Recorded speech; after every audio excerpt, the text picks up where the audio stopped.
अच्छा ठीक है। जी मैं तो बिल्कुल सर भूल गया हमारे, था। जी हमारे पास हाँ ये बोले। अगला 40 मिनट है, तो हम हाँ कोशिश बहुत ठीक करेंगे है। कि इसी में हम अपना हाँ मध्यम व्यायोग पूरा कंप्लीट कर लें। कर लें, हाँ ठीक है।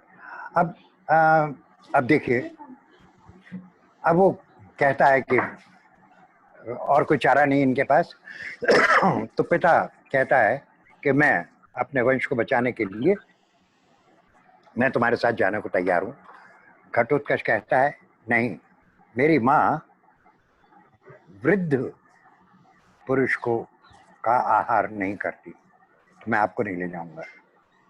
फिर माँ कहती है कि मेरे होते हुए मैं अपने पिता को, अपने पति को नहीं जाने दूंगी, मैं जाऊंगी।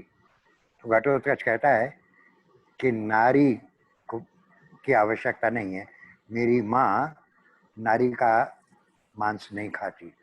पूछती है क्यों? कि वो स्वयं नारी है, वो नारी की रक्षक है, नारी की भक्षक नहीं। क्या बात, क्या बात। माता कहती है कि वाह, क्या तुम्हारे राक्षस होते हुए तुम्हारी इतनी संवेदना है। तो घटोत्कच कहता है व्यंग से, क्या मनुष्यों में नारी धर्म नहीं होता? मैं तो राक्षसी के गर्भ से पैदा हुआ हूँ, तो मुझे पता नहीं कि मनुष्यों में क्या होता है। लेकिन खैर, अब आप 3 पुत्रों में से मुझे किसी को दे दीजिए। ज्येष्ठ पुत्र कहता है कि मैं जाऊंगा। तीनों में विवाद होता है। पिता कहता है ज्येष्ठ पुत्र के लिए कि ये सबसे बड़ा है, वंश का उत्तराधिकारी है, इसके प्रति मेरे मन में बहुत प्रेम है, मैं इसे नहीं जाने दूंगा। फिर मध्यम जो सबसे छोटा है वो कहता है कि मैं जाने को तैयार हूँ, मैं जाना चाहता हूँ अपने वंश की रक्षा के लिए। माँ कहती है कि मैंने और अपने बच्चों को इतना प्यार दिया है, तुझे सबसे कम प्यार दिया है मैंने, तो मैं तुझ पर मेरा बहुत प्यार है, मैं तुझे नहीं जाने देती। और फिर वो मध्यम सारे घर का, जब मध्यम कहता है मैं जाता हूँ, तो सब वो मौन स्वीकृति दे देते हैं कि जा, तू जा। मध्यम जाता है। अब देखिए जरा, जो जरा उस शब्दावली का जरा, ज्येष्ठ श्रेष्ठ होता है कुल में और लोक में, पितरों का भी प्रिय होता है ज्येष्ठ पुत्र ही, एतदर्थ कर्तव्य समझकर मैं जाऊंगा, ज्येष्ठ पुत्र कहता है। तो फिर वो आप आगे कहते हैं, बातचीत करते हैं, ठहरो तात मुझे मत जाओ।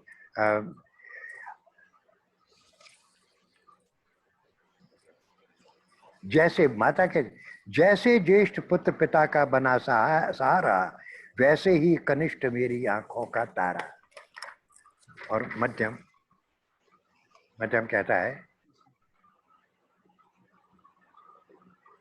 मैं किसी का प्रिय नहीं। ठीक है। घटोत्कच से, हे पुरुष, अनुमति मिल गई है मुझे माता पिता की, भ्राताओं की, मैं प्रस्तुत हूँ, भोज्य बनूंगा मैं, करें स्वीकार मुझे ही मात तुम्हारी। अच्छा पिताजी, अब एक छोटी सी बात, यहाँ भास किस तरह व्यंग्य कर रहे हैं, उस व्यंग्य को जरा हम देखें। वो इजाजत ले रहा है सबसे। घटोत्कच कहता है तुम्हारा परिवार के लिए तुम्हारा जो प्रेम है, उत्सर्ग है, विलक्षण है। पिताजी मैं अभिवादन करता हूँ कृत्रिम बनावटी रूप से। वत्स, तुमने अपने प्राणों का मोह त्याग कर माता पिता और भाइयों के प्राणों की रक्षा की है, तुम्हें वह ब्रह्म लोक प्राप्त हो जहां केवल तुम्हारी जैसी ही पुण्य आत्माएं प्रवेश कर सकती हैं। मध्यम पुत्र कहता है स्वगत, कितना अद्भुत आशीर्वाद है, मुझे मौत के मुंह में ढकेल कर मृत्यु के बाद ब्रह्मलोक के दर्शन का आशीर्वाद दिया जा रहा है। प्रकट कहता है पिताजी आप धन्य है। माता का अभिवादन। माता बनावटी हृदय, पुत्र तुम चिरायु हो, लंबी उम्र हो तुम्हारी, मौत के मुंह में ढकेल रही है, लंबी जी जी उम्र जी। हो। मध्यम कहता है यह है माता की ममता का एक और रूप, ये जानती है मेरे जीवन में कुछ ही पल शेष है, किंतु चिरायु होने का आशीर्वाद कितना सार्थक और सात्विक है। माता जी फिर रोते हुए, एक नाटकीय बात है, भाइयों में बात होती है। जेठ पुत्र जो है, भाई प्रगाढ़ आलिंगन करो, तुम्हारे जैसा गुणवान शीलवान व्यक्ति दुर्लभ है, तुम्हारे यश से ये सारी पृथ्वी गौरवमयी हो जाएगी, तुमने अपने प्राण देकर और भी जीवित है, वो रोकता है मध्यम। ना ना ना भैया, मैं अभी जीवित हूं, ये मैं अभी मरा नहीं, ये सब मेरे मरने के बाद। क्या बात है। फिर वो कृत्रिम दुख है, मैं प्रणाम करता हूँ तो जाने को तैयार हो जाता है। अब मध्यम मध्यम होने के कारण ही मैं अभिशप्त हूँ, किसी का प्रिय नहीं, सबके लिए त्याज्य, मेरे जीवित रहते हुए ये वगैरह वगैरह। अब एक बहुत बहुत ही इंपॉर्टेंट बात है, भास क्या कह रहे हैं मध्यम के माध्यम से, मैं किसी का प्रिय हूं, सबके लिए त्याज्य, मेरे जीवित रहते हुए यदि मुझे उनका प्यार नहीं मिला तो मृत्यु के बाद तो कुल में मेरा चिन्ह तक शेष नहीं रहेगा। संभवतः वे मेरा तर्पण भी न करें, अब मेरा मरण निश्चित है। निकट ही एक सरोवर दिखाई दे रहा है, क्यों न मरने से पूर्व मैं अपना तर्पण स्वयं कर लूं। अपना तर्पण स्वयं, क्या बात है। ये मध्यम की वेदना है। परिवार के सारे लोगों के होते हुए जो व्यक्ति अपना तर्पण जीते जी अपना तर्पण करके और फिर जाना चाह रहा हो, उसकी व्यथा और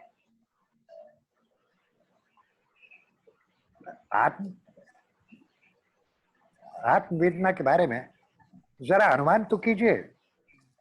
वो जाता है तर्पण करने के लिए, तर्पण करता है और देर हो जाती है, तो घटोत्कच से कहता है, पहली बात तो घटोत्कच से पूछता है कि मैं अपने मरने से पहले मैं अपनी प्यास बुझा लूं। तो घटोत्कच कहता है हाँ जाओ, तुम बहुत शालीन हो। पहली बात तो घटोत्कच जाने देता है, विश्वास है। और फिर दूसरा, मध्यम उससे कह करके अपने प्राण बचाने के लिए भाग नहीं जाता, फिर आ जाता है। और जब वो जाता है तर्पण करके तो हाय हम लुट गए, घोर कष्ट है, वो रोते पीटते हैं।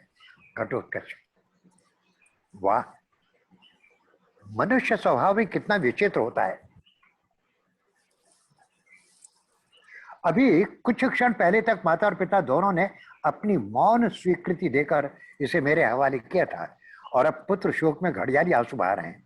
क्या सभी मनुष्यों का पुत्र प्रेम ऐसा ही होता है? किंतु मैं कैसे जान सकता हूं, मैंने तो एक राक्षसी के गर्भ से जन्म लिया है। संभवतः इसी को मानवीय संवेदना कहते हैं। ये जो व्यंग है, ये मध्यम का प्रयोजन है। ना भी लग रहा है वो वायरस हो जाएगा, है ना। हाँ, हेलो। हाँ सर, सर बोलिए। अब देखिए मध्यम जो कह रहा है उसको जरा देखने की बात है। मैं हूं मध्यम, मात पिता कुल की रक्षा हित हुआ समर्पित मध्यम। ये भास कह रहे हैं, मात पिता कुल की रक्षा हित हुआ समर्पित मध्यम, सबल अबल के रक्षक तो हैं, रहा उपेक्षित मध्यम। सबल और अबल, जो बहुत ही ज्येष्ठ है उसका भी और जो छोटा है उसका भी। ज्येष्ठ नहीं सत्ता सुख भोगूं, और न दुर्बलहीन, सहानुभूति का पात्र नहीं हूं, पर बलिदान प्रवीण, मैं हूं मध्यम। ये जो मध्यम के माध्यम से जो बात कर रहे हैं वो बड़ी विलक्षण है। अच्छा, अब यहाँ इस बात को और बड़ा विस्तार देने के लिए जब मैं किसी से बात कर रहा था अपने, तो कुछ निर्देशक जिस मैंने आप बताया, तो मैंने कहा कि अब ये बात जो कह रहे हैं भास, मुझे तो लगता बहुत ही विलक्षण बात है। कह रहे हैं कि बलिदान प्रवीण, उत्सर्ग मैं ही करता हूँ पूरे समाज में। तो ये मध्यम एक परिवार का बेटा ही नहीं है, ये पूरे विश्व का मध्यम वर्ग हो गया है, पूरे समाज का। बड़ी बड़ी क्रांति, हमारे देश की क्रांति, उसमें मध्यम वर्ग का उत्सर्ग सबसे बड़ा। रूस की क्रांति, फ्रांस की क्रांति, कहीं देश में कहीं कोई बड़ी कुछ बात होती है तो जो मध्यम वर्ग है सबसे पहला उसका उत्सर्ग होता है, और सत्ता सुख भोगता है ज्येष्ठ, जो कह रहे मैं ज्येष्ठ नहीं जो सत्ता सुख भोगूं, और न दीन और निर्बल हूं कि जिसे सहानुभूति मिले। तो ये व्यापक एक ऐसा मैसेज दे रहे हैं वो मध्यम के माध्यम से। भास इसको भाई अगर कर सके तो, कुछ मित्रों ने कहा कि इनके लिए भी ये भास नहीं है, ये अपना इंटरप्रिटेशन है, जो किसी ने कहा था तो मैंने लिख दिया। हर समाज में देश काल में मध्यम का उत्सर्ग, संकट के क्षण हुआ समर्पित केवल मध्यम वर्ग। हम हैं मध्यम। कोरस आता है 4-5, हम हैं मध्यम, हम हैं मध्यम। मध्यम का संतप्त जगत है भावुकता संपोषित, स्वार्थ त्यागा रहा भागा वंचित गर्हित शोषित। हम हैं मध्यम, हम हैं मध्यम। तो हम भास के उस ये पन्नीकर जी ने बताया कि जहां आपको ग्रे एरिया लगे, आप अपने मन से कुछ कहना चाह रहे हैं तो उन्हें छेड़े बिना आप अपनी बात कहें तो बहुत ही ज्यादा सुख कर प्रीत बात होगी। ये हम इसमें हमने किया। फिर वो अरे ये वक्त तो देर लगा रहा है, इसका नाम क्या है? मध्यम। मध्यम। अब भीम आ जाते हैं और पूछते हैं, कहते हैं कि ले चलना है तो ऐसे नहीं जाऊंगा। पहले तो ब्राह्मण परिवार को कहते हैं कि तुम चिंता मत करो, इसके साथ मैं जाऊंगा। फिर कहते हैं कि अगर तुम ले चलना है तो अपने बल से ले चलो, घटोत्कच से कहते हैं। तो अब घटोत्कच और उनमें युद्ध होता है। ये जो युद्ध है वो युद्ध वैसा युद्ध नहीं है जिसके बारे में भरत मुनि ने कहा नाट्य शास्त्र में कि युद्ध नहीं दिखाना चाहिए। ये तो बड़ा आनंददायक है। भास इस युद्ध को किस तरह दिखलाते हैं। पूछते हैं कि तुम कौन हो? वो कहता है मैं इनको नहीं छोड़ सकता, अगर मेरा पिता भी मुझे ये आज्ञा देता तो मैं अपनी माता का आदेश मानकर मैंने नहीं छोड़ता।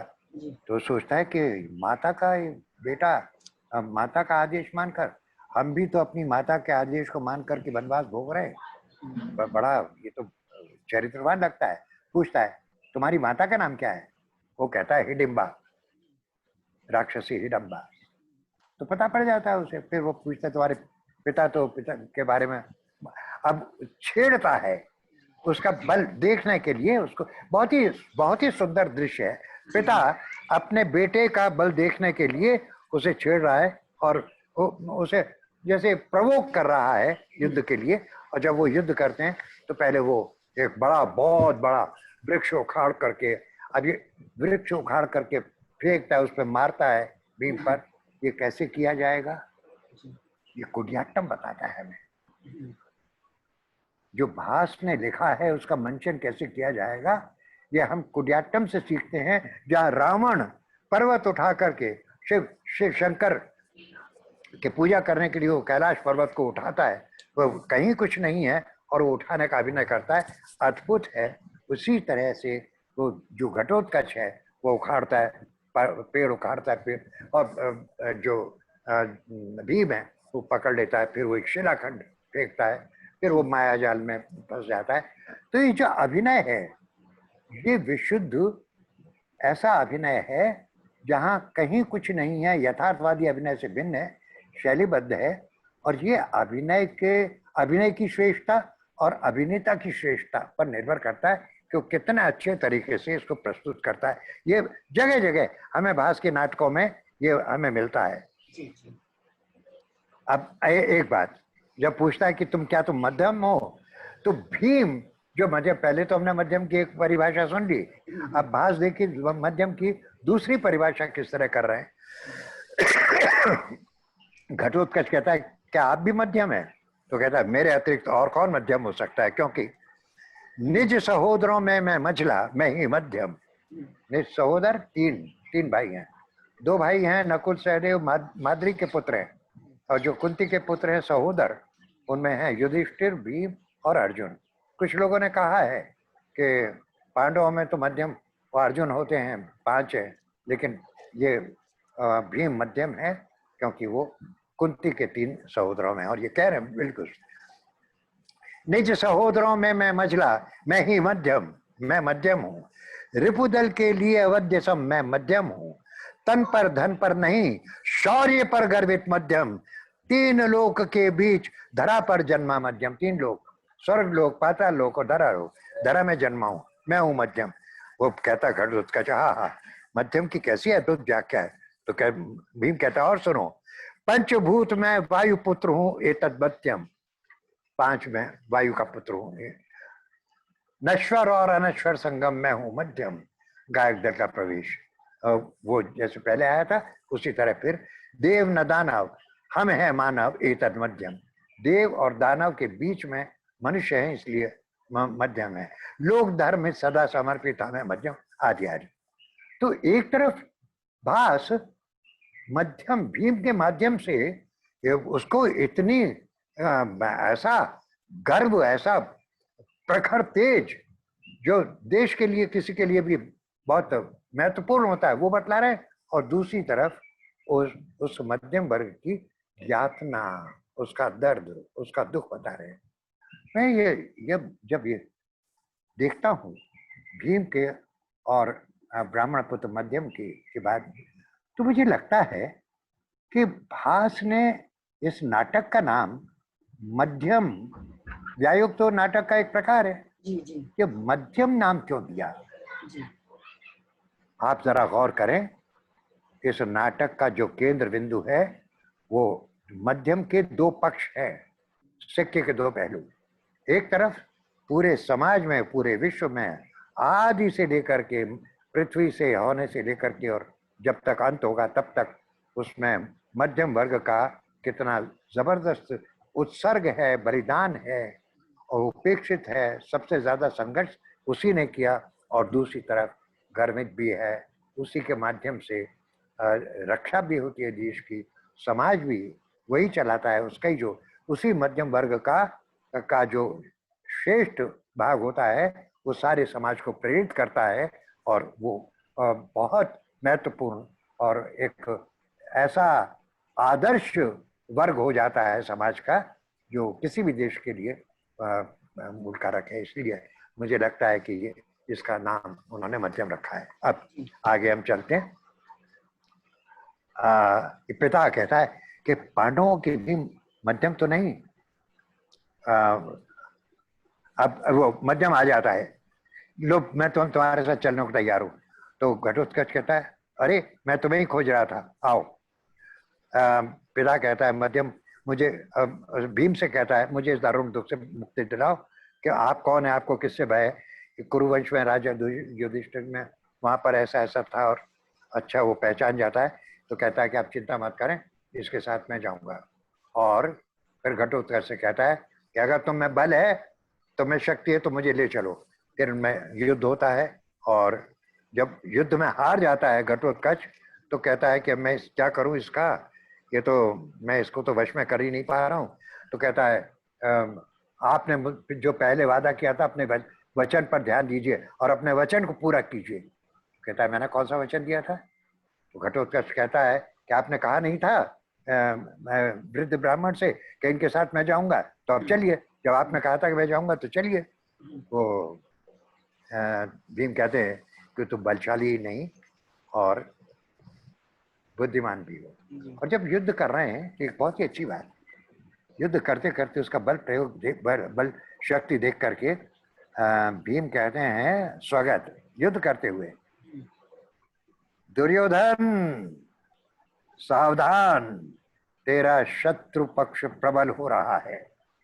घटोत्कच को पहचान गए क्यों मेरा बेटा है, और इतना ताकतवर हुआ है ये जिसकी बल शक्ति मैंने पहचान ली है, और ये शत्रु पक्ष कितना प्रबल हो रहा है इसको तो समझ ले। ये विशेषताएं जो हमें भारतीय पद्धति को जगह जगह लक्षित करती हैं और यथार्थवादी नाटक या यथार्थवादी पद्धति से बहुत अलग है। अब मैं इस नाटक के बारे में एक दो छोटी छोटी बातें और कहूंगा, क्योंकि अब मुझे लगता है 40 मिनट होने से पहले ये युद्ध वाली बात तो हमने बतलाया, दोनों मल्ल युद्ध करते हैं, और अब वो जाते हैं, पहुंचते हैं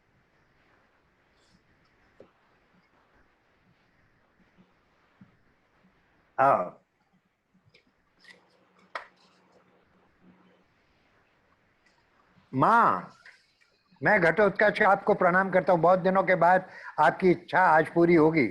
आपके आहार के लिए मनुष्य लेकर आया हूँ। उसने प्रतिदिन वो मनुष्य नहीं खाती है, आज उसने बहुत बड़ा कोई अनुष्ठान किया है, इसलिए उसको नरबलि की आवश्यकता है। ये बतला देते हैं कि बहुत दिनों के बाद आपकी इच्छा पूरी होगी।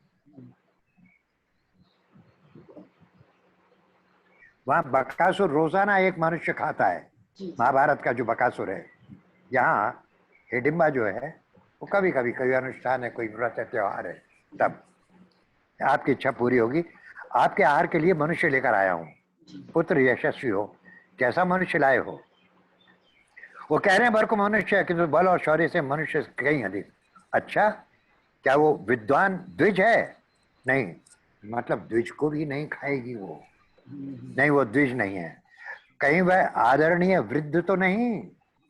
नहीं, वो वृद्ध भी नहीं है, यानी वो वृद्ध को भी नहीं खाएगी। नहीं माँ, वो वृद्ध भी नहीं है। क्या वो बालक है? वो बालक को भी नहीं खाएगी। आप जरा देखिए विशेषताएं, बिल्कुल। भास किस तरह छोटे छोटे सेंटेंसेस में किस तरह विशेषताएं बतला रहे हैं हिडिंबा के चरित्र की। वो बालक भी नहीं। अच्छा, यदि ऐसा है तो मैं अवश्य देखूंगी। आओ माँ, देखो, यही है वो मनुष्य। अब प्रवेश करके क्या वो मुग्धा की तरह भीम को देखती है। वो सिर्फ इतना सा कहते हैं। अब आप वो मुग्धा का भाव, इतने वर्षों के बाद भीम अपनी पत्नी को देखता है, और पता नहीं कितने वर्षों के बाद अकेला जीवन जीते हुए हिडिंबा अपने पति को देख रही है। वो उसके मन में क्या विचार होंगे, कितना आनंद होगा, इसको प्रकट करने के लिए वो पूरा अवकाश देते हैं भास। अब आप उसकी नृत्यात्मक मुद्राओं के जरिए से या किस तरह से आप उसके मन में, उसके हृदय में जो भावना आ रही है अपने पति को देखते हुए, उसको प्रकट करने के लिए, और आवश्यक है, कोई यथार्थवादी तरीका हो नहीं सकता। तो सिर्फ नेपथ्य का संगीत हो सकता है और नृत्यात्मक मुद्राएं हो सकती है, जो बहुत ऐसे उस इतने इतने कोमल भाव भंगिमाओं से, इतने कोमल तरीके से प्रदर्शित किए जाए, तो वो कितना अच्छा होगा। भीम को भी अच्छा लगेगा, देखने वालों को भी अच्छा लगेगा। वो देखो, वो पूछती है घटोत्कच से, उससे पहले उससे बात नहीं कर रही, कहाँ मिले ये, कैसा आश्चर्य इसमें। घटोत्कच कहता है इसमें आश्चर्य की क्या बात है? अरे पगले, ये हमारे देवता हैं। किसके देवता? तुम्हारे और मेरे, हम दोनों के। कैसे? अभी बताती हूँ। ये कहकर के फिर वो भीम के पास जाती है। आर्यपुत्र की जय हो, मैं प्रणाम करती हूँ। प्रणाम करती है और आर्यपुत्र कहती है। आर्यपुत्र का तो मतलब हम जानते हैं, कोई कोई स्त्री किसी पुरुष के लिए आर्यपुत्र का प्रयोग करती है तो उसका मतलब वो अपने पति के लिए कर रही है। अथवा आर्य, आर्य इन शब्दों का प्रयोग होता है। आर्यपुत्र विशेषतः है पति के लिए। जब वो पति भीम को आर्यपुत्र कहती है तो समझ में आ जाता है। वो भीम कहता है, अरे देवी हिडिंबा, कैसा सुखद आश्चर्य। वो जानता है कि हिडिंबा के पास जा रहा है, लेकिन फिर भी हाँ, ये बात इतने नाटकीय हैं ये दृश्य। हिडिंबा मेरे लिए भी तो, हिडिंबा निकट नृत्य मुद्रा में जाती है। मंच पर अंधकार, केवल भीम और हिडिंबा प्रकाशित मोहक सम्मेलन का दृश्य। और वहां भीम, सब कुछ मालूम है भीम को। घटोत्कच के बारे में पूछता है उससे, ये कौन है? हिडिंबा और कुछ नहीं कहती। देखिए क्या कहती है, आर्यपुत्र, वही है ये, वही है ये, केवल इतना सा। अब वो कैसे कहेगी वही है ये? उसकी भंगिमाएं क्या होंगी, आंखों में इशारे क्या होंगे, कौन से उसकी शरीर के जितने भी शरीर की भाषा है, जो लैंग्वेज होगी, बॉडी लैंग्वेज जिसे कहते हैं, वो क्या, उसके रोम रोम क्या कुछ कह रहे होंगे अपने पुत्र को बतलाते हुए। यानी पुत्र के पैदा होने से पहले चले जा चुके हैं भीम। उनके अनुपस्थिति में घटोत्कच पैदा हुआ है। घटोत्कच को वो इस तरुणावस्था में पहली बार देख रहे हैं। सिर्फ एक बात पूछकर, कौन है ये, भीम सारा कुछ इतना दीर्घ काल, अब इसको आप, इस छोटी सी बात को आप कैसे प्रकट करते हैं, किस तरह से दृश्य बनाते हैं इस छोटी सी बात का, कि हिडिंबा को छोड़ दिया था उसने। पन्नेकर जी होते तो पन्नेकर जी शायद इस तरह का उन्होंने इस तरह के बहुत सारे प्रयोग किए हैं कि वो भीम का जाना हिडिंबा को छोड़ करके, जब हिडिंबा जब घटोत्कच उसके पेट में है तो छोड़ करके जाना और इतने वर्षों के बाद आना, इसको किस तरीके से किया जाएगा ये निर्देशक और अभिनेताओं पर निर्भर करता है। भास इसके लिए पूरा अवकाश देते हैं। फिर वो भीम आलिंगनबद्ध होते हैं और मैंने क्षमा कर दिया। ये भीमसेन का पुत्र, फिर वो क्या एक ऐसे नोट पर ये नाटक खत्म होता है कि और फिर भरत वाक्य अंत भी देखिए, जैसे सारे लोग मिलते हैं मिल करके और आनंदित होते हैं।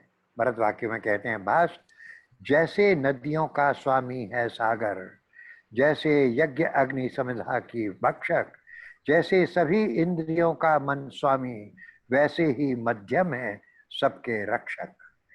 मध्यम, दोनों मध्यमों की बात, ब्राह्मण की पुत्र मध्यम की बात और भीम मध्यम की बात। अंत भी वो मध्यम की गरिमा, मध्यम रक्षक है, दोनों तरीके से रक्षक है। इस पर वो इस नाटक को खत्म करते हैं।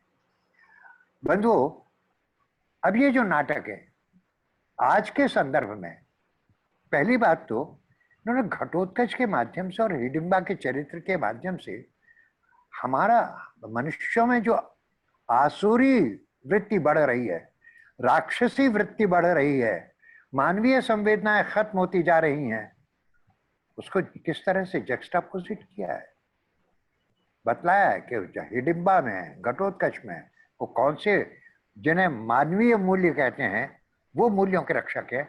और हम मनुष्य, इस पूरी व्यवस्था में हम मनुष्य कितने संवेदनाहीन होते जा रहे हैं, कितने पाखंड भरे हुए हैं।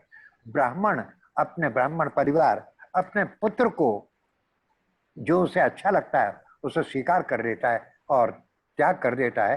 तो बनावटी और कृत्रिम तो हैं उसके आंसू भी और उसका शोक भी, लेकिन क्या चाहिए उसे, क्या नहीं चाहिए, इसके बारे में कोई भी सामान्यतः ऐसी कोई माँ नहीं होती कि एक बच्चे को प्यार करे और दूसरे बच्चे को मृत्यु के उस पर छोड़ दे। अगर कोई बहुत ही दुष्ट है तो बात दूसरी है, अपवाद स्वरूप। लेकिन यहाँ इस ब्राह्मण मध्यम के माध्यम से और भीम के माध्यम से वो जो मध्यम की व्याख्या करते हैं वो अद्भुत है। और आज के समाज के लिए, आज जिस समाज में हम रह रहे हैं, आज जो कुछ हम देख रहे हैं, उसमें तो ये और भी विलक्षण है, बहुत ही ज्यादा महत्वपूर्ण बन जाता है ये। तो बंधुओं, ये मध्यम व्यायोग का नाटक यहाँ खत्म होता है। इससे संबंधित प्रश्न कोई भी आपके दिमाग में हो, कुछ पूछना हो भास के बारे में, जो मैं नहीं कह पाया हूँ, नहीं बता पाया हूँ, उसके बारे में आप प्रश्न पूछ सकते हैं। Thank you. बहुत अच्छा समझाया, धन्यवाद। Thank you sir. बहुत अच्छी नहीं अभी औपचारिकता नहीं, अपन प्रश्न पूछे। नहीं, सही में बहुत अच्छा, प्रश्न बचे ही नहीं। हाँ, अपन ये अब आगे जो है उन नाटकों को भी देखेंगे। एक नाटक में जो बात है वो उनके दूसरे नाटक में नहीं है। दूसरे नाटक में बिल्कुल अद्भुत बात करते हैं, ये उनकी विलक्षणता है। 13 नाटकों में 13 तरीके की बातें की है और एक से एक अद्भुत बात की है। मुझे तो ऐसा लगता है। हाँ, हमारे पास बहुत कम समय है। 5 मिनट आपने जैसे कहा था, भास या महाभारत कथा, राम कथा या किसी भी कथा का एज इट इज नहीं लेके उनके प्रसंगों में कुछ बदलाव करके चीजें लाते हैं। मध्यम आयोग में ऐसा क्या उन्होंने बदलाव किया उस प्रसंग से? ये तो बताया ना मैंने शुरू में।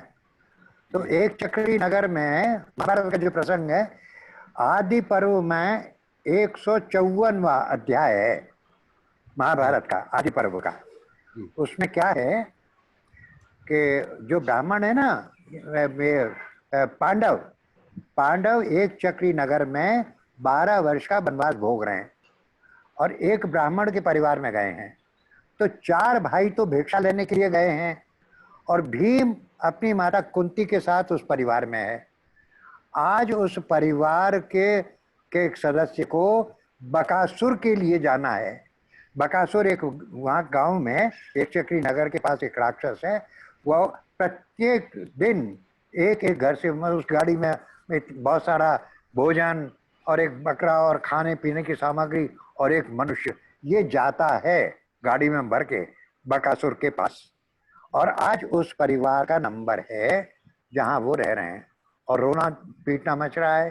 कुंती को मालूम होता है, तो भीम कहते हैं मैं जाऊंगा, और वो गाड़ी में बैठ जाते हैं। तो पहले तो सारा खाना बकासुर की जो जाता था वो खा लेते हैं, और फिर वहां बकासुर से लड़ते हैं और उसे मार देते हैं। ये महाभारत का प्रसंग है। अब बकासुर की जगह हिडिंबा को लाना और घटोत्कच को लाना कमाल है। कहाँ ये भास की कल्पना है। जी जी जी। महाभारत की युद्ध से पहले वो मिला रहे हैं, कितने अद्भुत तरीके से मिला रहे हैं। और फिर वो पूरा जो ब्राह्मण परिवार है उसमें 3 पुत्र, ज्येष्ठ, मध्यम और कनिष्ठ। फिर वहां से मध्यम की बात कर रहे हैं, और भीम के मध्यम की और ब्राह्मण मध्यम वर्ग के मध्यम की बात कर। कितनी अद्भुत कल्पना है, लाजवाब। देखिए, ये छूट तो महाभारत के प्रसंगों में सबने लिए, कालिदास ने भी छूट लिए। कालिदास का अभिज्ञान शाकुंतलम ये भी महाभारत का है। जी। अब मैं जरा आपको ये प्रसंग बताता हूँ महाभारत का। ये भी आदि पर्व में है। दुष्यंत, राजा दुष्यंत है, शकुंतला, ये सारे चरित्र वही हैं। दुष्यंत जाते हैं। हेलो, खत्म हो गया समय? नहीं सर। अभी है। थोड़ा सा मैं संक्षेप में, हाँ 2 मिनट, ये बहुत इंपॉर्टेंट बात है। इन्होंने अच्छा प्रश्न उठाया है कि देखिए जरा, ये शकुंतला के बारे में हमें समझना चाहिए। महाभारत का जो दुष्यंत है वो कण्व ऋषि के आश्रम में जाता है, कण्व ऋषि की अनुपस्थिति में, और शकुंतला के प्रेम में बन जाता है। और कण्व ऋषि के आने से पहले आश्रम छोड़ के चला जाता है। मैं ये नहीं कहूँगा भाग जाता है, चला जाता है। और जब शकुंतला गर्भवती होती है तो कण्व ऋषि उसे, शकुंतला को दुष्यंत के पास भेजते हैं, और दुष्यंत उसे स्वीकार करने से मना कर देता है। उसके मंत्री वगैरह कहते हैं, ये महाभारत की बता रहा हूँ कहानी, क्या अगर आपके पास आपकी आयु हो गई है, पुत्र नहीं है, अगर इसके पुत्र हो तब तो इसे स्वीकार कर लेना, और पुत्र तो छोड़ देना। महाभारत। अब क्या करते हैं कालिदास, क्या करते हैं, दुष्यंत अंगूठी देके जाते हैं। ये अंगूठी नहीं है महाभारत में, याद रखिए। अंगूठी देके जाते हैं कि मैं अगर भूल जाऊं तो ये याद दिला देना मुझे, और मुझे याद आ जाएगा, ये राज चिन्ह है। और फिर दुर्वासा आते हैं और शाप देते हैं कि जिसकी याद में तू खोई हुई है वो तुझे देख करके भूल जाएगा। फिर प्रियंवदा और अनसुईया कहती हैं कि इसका क्या दोष है, ऐसी है तो अच्छा ठीक है, फिर अगर कोई तुम याद दिलाने के लिए अगर कोई चिन्ह होगा वो दिखाओगी तो उसे याद आ जाएगा। और फिर वो जब जाती है नदी में स्नान करती है तो अंगूठी गिर जाती है पानी में, और वो अंगूठी पहुंचती है एक मछली के पेट में।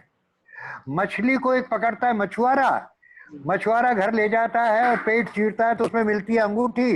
वो अंगूठी ले जाता है सोनार को बेचने के लिए, वो देखता है राज चिन्ह, तो मछुआरे को पकड़ के वो राजा के पास ले जा रहा है। अब आप देखिए जरा कि कालिदास ने, मैं क्षमा करें कि दुष्यंत का जो चरित्र है महाभारत का, वो तो बड़ा कामी और एक